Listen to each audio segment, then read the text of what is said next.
everyone. This is Kara Cowan Watts with Cherokee 411. And today we are here with Cherokee Nation citizen Wayland Smalley from the big community of Chelsea, Oklahoma, inside the Cherokee Nation. Tell us to you, Wayland. It's good to have you on. I know we visited before, and I'll try to pull the original video I did in your garden for our Cherokee plant group. But introduce yourself. These people all know me. So tell me about yourself and who you are as a Cherokee person, Wayland.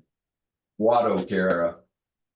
I met you at a family reunion. My great-great-grandmother was Emma Jane Beck, and I think I got part of my gardening background from that. They lived off the land, and that was a big part of their heritage.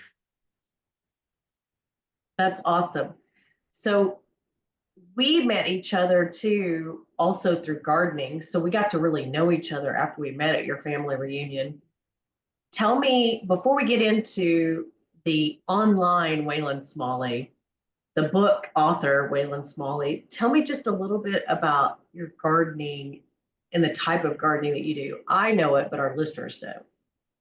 Well, so I was a traditional gardener for years, and I plowed and I tilled. I came up on the end of a hoe. Grandma and grandpa, I worked in their garden. I hated it. I didn't want any part of any of it. But as an adult, I know the value of growing your own food, and I tried. And about June in Oklahoma, the weeds take over. Everybody knows that. I just got really tired of that, and I thought I can figure out a way to garden without having all these weeds, and I didn't want to use chemicals. So I stumbled upon deep mulch, which is basically, I started off by just putting leaves down. And this turned out to be the way that I garden now. Now, through this, I've been able to produce so much food and so many seeds that I met up with Kara at the Cherokee Seed Exchange. And I've met a lot of good tribal members there. And we've shared a lot of information. We've shared a lot of seeds and a lot of plants. And that's basically how we started, because I was too lazy to pull weeds anymore. Wayland, I think you're speaking to all of us when you say that. I mean, we're not lazy, we're effective and efficient is what I say. Well, so go ahead. No, go ahead, Wayland. Yeah, I mean, we're all busy. Everybody has, life goes on. I found a way that you can actually grow more food than you can use by working about an hour or 2 hours a day, period. It's for real. You don't have to water very much, even in Oklahoma when it's 100 degrees outside. As long as you moderate that temperature, you work like nature works. By putting a heavy layer of mulch down, it's amazing what it'll do for your plants. Then I dug into this a little bit. I didn't just come up with this. I actually looked at some scientists, Dr. Elaine Ingham. She is out of Colorado, and they did some studies on the life in the soil. And it is just absolutely amazing. If you think about the rainforest, a plane flying over, you got that canopy with all those treetops all meshed together. That's actually happening at a micro level underneath our feet. We don't know it. We don't see it. And when we till the ground up, the first time you till a field up, you're going to have fertility. Then you destroy all of that life, and pretty quick you have to add a bunch of fertilizer. If you leave that alone and help promote that life, it's bacteria and fungus and nematodes and arthropods and all this micro life that works right there at the root zone. It works right there at the root zone. Now it pulls all the nutrients that the plants need out of the soil. And the soil's made up of rock. That's what makes up the earth. Sand, silt, and clay, different sizes. The plants work with that life. The life provides the nutrients that the plants need, so you don't have to fertilize. And by covering the ground, you keep any seeds that are down there from weeds from germinating. So you almost have no weeding. Like I said, it moderates the temperature and it also retains the moisture. It's just amazing. The hardest work you're going to have to do is harvest. No, I love this. And you also are able to grow in this environment with a little bit of additions during winter months to some of your crops as well. Is that right? Yes, if you're ambitious, in Oklahoma, we're here in zone of 7, depending on what map you're looking at. If you use a cold frame, I like to use straw bales or hay bales. I just make a frame and then have a top on it, and you can pull plastic. We've grown, my garden has been producing for 5 straight years. We get fresh greens all winter long. There's cold weather crops that do better, obviously, beets, some of your lettuces.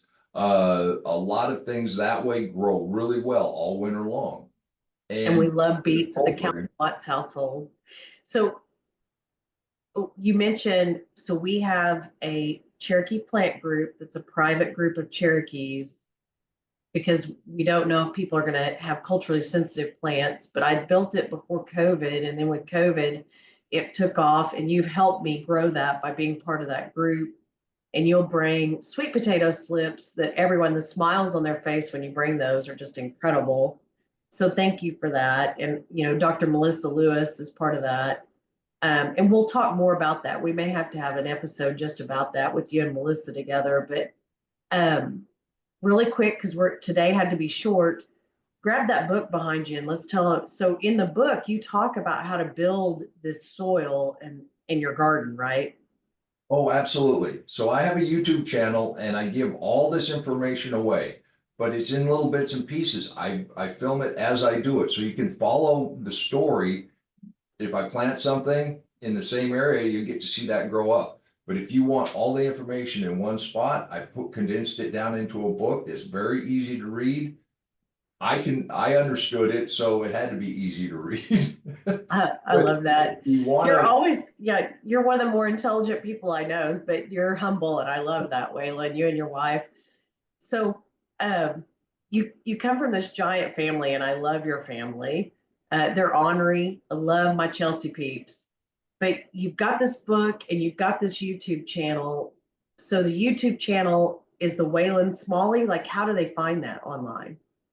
yeah, I should have marketed myself a little better. It's Wayland Smalley, and then they added "Come on, let's plant," and you can find it just on YouTube. And that's your saying, come on, let's plant. I always love that when I hear you say that. And So you how do can they use buy the it. book and how much is the book? The book is $14.95. You can get it on Amazon. Okay. I made it the same price as the first bag of fertilizer you will not have to buy. And Okay. gee, you don't need to buy fertilizer if you're going to use this method. No, I love it. You were so kind and gifted me a book, and it's a in my gardening set of Bibles, because that's where as soon as I figure out how to keep deer out of my garden, when I rebuild, it will be in your fashion and such. We go So into we go into pests, we go into critters, we talk about how to keep well, you're going to create an oasis. All the animals in the area are going to find it and they're going to want to eat what you want to eat. So we do have ways to mitigate that. oh, some of your pest stories, your critter stories are entertainment, because I remember you had like a badger or something going on when I was there videoing. I've got a groundhog and Oh, we yeah, caught him when we released him. But his cousin came in last year, so we're gonna have to catch him and release him. And the deer did find our garden last year, and we had to put up a tall fence. We have an electric wire. We go into all of that all of that is explained in the YouTube channel. okay, very good. We're going to have you back on. I hated that we had to be so short today, but this will give them a teaser. It's garden season. I didn't want them to miss just because I was traveling and then it had gotten out of pocket. So thank you again for making time for being with us today. Everybody go to YouTube and make sure and follow Wayland Smalley and his gardening adventures, because it's going to teach you how to produce more food at home and be more self-sufficient. But also make sure and find his book. And it's right, $14.99. It's a deal you can't pass up. You need to make sure. He's a Cherokee who's invested in us, and he's shared so much gardening information and a wealth of knowledge that some of us have forgotten from one generation to the next. So we appreciate you, Wayland, Wado, everyone, until we see you again. Join the conversation. Discover stories and insights that matter to you. Subscribe to Cherokee 411 with Kara and stay connected with independent media, real, relevant, and unfiltered.